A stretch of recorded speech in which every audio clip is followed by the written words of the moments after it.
নমস্কার। তন্ত্র সাধনার যে দশমহাবিদ্যার প্রয়োগ, যেটা তন্ত্র সাধনার মূল স্তম্ভ, দশমহাবিদ্যা ছাড়া তন্ত্র সাধনা কোনোদিনই সম্ভব নয়। তেমন তন্ত্র সাধনার সবথেকে জাগ্রত দেবী হচ্ছেন মা তারা। মা তারার সাধনা ছাড়া কোনোদিনই আপনি তন্ত্র সাধনা করতে পারবেন না, এবং মা তারার সাধনায় আপনি যবে সিদ্ধি লাভ করবেন তবে কিন্তু আপনি তন্ত্র সাধনায় সবথেকে জাগ্রত দেবীকে তুষ্ট করতে পারবেন, তবেই আপনি সাধক হবেন। কিন্তু এই মা তারার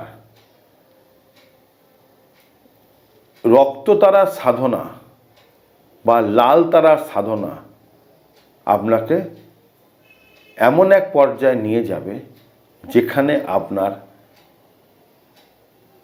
ষটক্রিয়ার যে প্রয়োগ সেটা কিন্তু আপনি সঠিকভাবে করতে পারবেন। মানে বশীকরণ, উচ্চাটন, বিদ্বেষণ, বিচ্ছেদন যে ক্রিয়াগুলো আপনি করবেন তার সঠিক প্রয়োগ হবে। তার জন্য এই সাধনাটা খুবই প্রয়োজনীয়।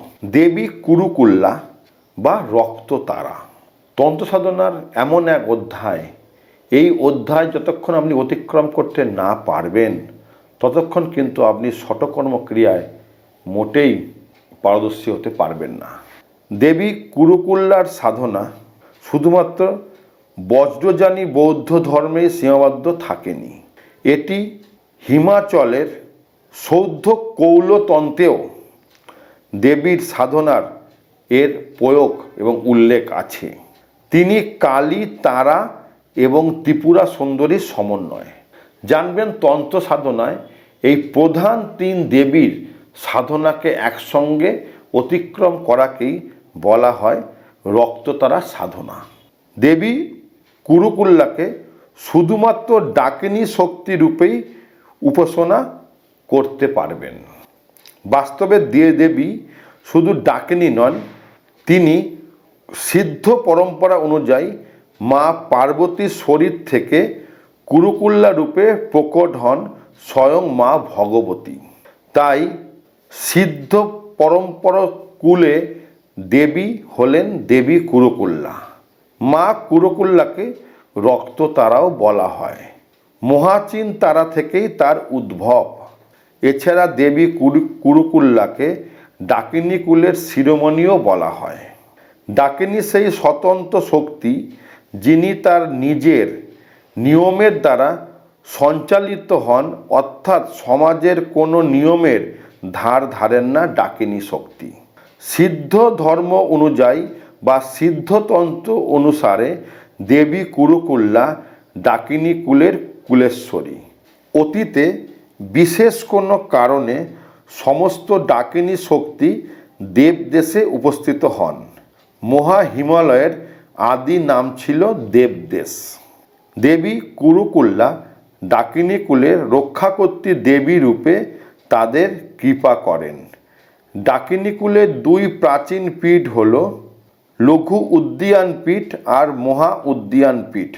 উড়িষ্যা এবং পশ্চিমবঙ্গের কিছু অংশকে লঘু উদ্যান পীঠ বলা হয়, আবার আফগানিস্তান, উজবেকিস্তান, নেপাল এবং তিব্বতের কিছু অংশকে মহা উদ্যান পীঠ বলা হয়।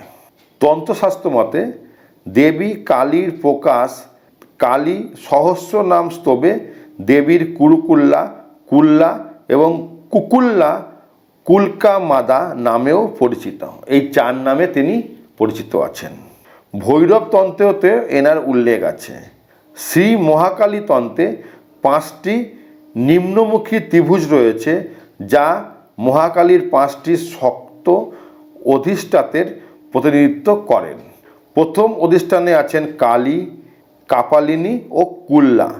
দ্বিতীয় অধিষ্ঠানে আছেন কুরুকুল্লা, বিরোধিনী এবং বিপ্রচিত্ত। তৃতীয়তে আছেন উগ্রপ্রভা এবং দীপ্ত।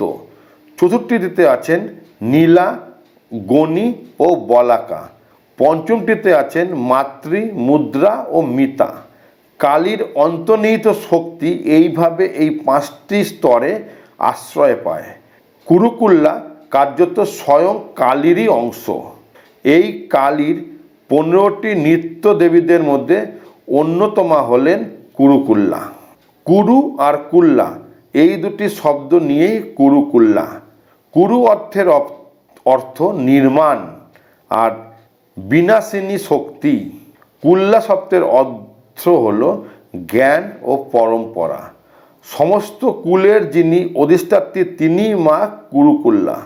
তান্ত্রিক মতে মা আদ্যা শক্তি মহামায়ার আদেশেই ব্রহ্মা আত্মা সংকল্প দ্বারা নিজের শক্তিকে সৃষ্টির কারণে 3 ভাগে বিভক্ত করেন। জ্ঞান পরম্পরায় 3 মহাকুলের সৃষ্টি হয়।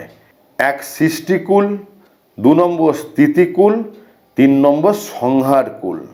এই নিরাকার অদৃশ্য আদ্যাশক্তি হচ্ছেন মা কুরুকুল্লা।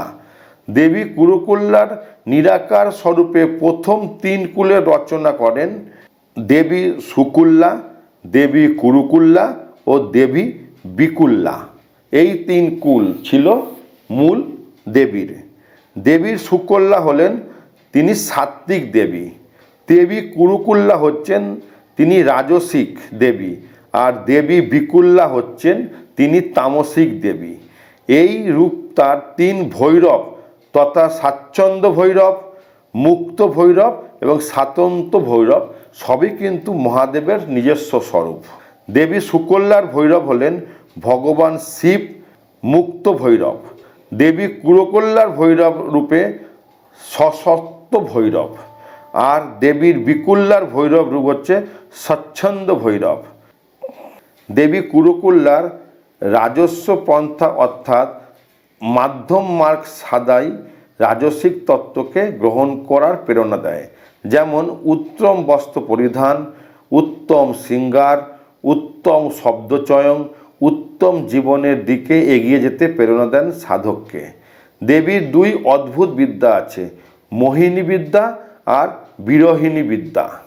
দেবীর সাধনায় মোহিনী বিদ্যাকে সবার আগে ধরা হয়েছে, কারণ এই বিদ্যার মাধ্যমে আপনি লোকের উন্নতি করতে পারবেন। কিন্তু বিরহিণী বিদ্যার মাধ্যমে আপনি নিজেকে এক অংশ থেকে আরেক অংশে, এক জগৎ থেকে আরেক জগতে নিয়ে যেতে পারবেন এবং নিজের সাধনাকে জাগাতে পারবেন। দেবীর সাধনা গ্রন্থে বিস্তরভাবে বর্ণনা করা হয়েছে যে সাধককে কোন এবং কী প্রকারের রাজসিক তত্ত্বের উপর গুরুত্ব দিতে হবে, রাজস্তত্ত্বের ভিতরে কী রহস্য লুকিয়ে আছে আর কোন রাজস্তত্ত্বকে গ্রহণ করা অনিবার্য। কিন্তু অবশেষে দেবী তার সাধনাকে সাধনার সর্বোচ্চ শিখরে নিয়ে যান, তার পরম তত্ত্বের জ্ঞান প্রদান করেন। সে কারণেই তিনি স্বয়ং মহামায়া। কুরুকুল্লার প্রধান 3টি মহাবিদ্যা হল কালী, তারা এবং ত্রিপুরা সুন্দরী। তাদের 3 জনের একসঙ্গে রূপ হচ্ছে দেবী কুরুকুল্লা। ললিতা, তারা এবং কালী এই সহস্র নামই হচ্ছে কুরুকুল্লা। দেবী ত্রিপুরা সুন্দরীর মতো দেবী কুরুকুল্লার বয়স হচ্ছে 16 বছর। তার মুখমণ্ডল অতীব সুন্দর এবং তার রক্তিম পাত্রবর্ণ রজগুণ এবং আকর্ষণীয় তথা সম্মোহনী শক্তির প্রতীক। শ্মশানালয় বাসিনী কালী, তারার মতো কুরুকুল্লাও দিগম্বরী এবং অগ্নিমণ্ডল দ্বারা পরিবেষ্টিত। ত্রিপুরা সুন্দরীর মতো কুরুকুল্লার তার 4 হাতে ধারণ করেছেন 5 অঙ্কুশ পুষ্পের ধনুকবাণ। কালী তারার মতো তিনিও মুন্ডমালিনী এবং সর্বোপরি নিত্যরতা। বজ্রযান তন্ত্রে কুরুকুল্লার রূপভেদে এবং সাধনা প্রণালীর গুলির সাধনমালা নামে গ্রন্থে তালিকাভুক্ত করা হয়েছে। বজ্রযান তন্ত্রে কুরুকুল্লা প্রধানত 3টি রূপভেদ, রক্তবর্ণ চতুর্ভুজা, অষ্টভুজা এবং দ্বিভুজা। কুরুকুল্লাকে বজ্রমোহিনী তন্ত্রের প্রধান দেবীরূপে উল্লেখ করা হয়েছে। দেবীর সাধনা এবং এই সাধনা যদি উত্তীর্ণ হওয়া যায় তাহলে কিন্তু আপনি সবথেকে বেশি বশীকরণ এবং উচ্চাটন তন্ত্রে আপনার উৎকৃষ্ট সিদ্ধি লাভ করবেন।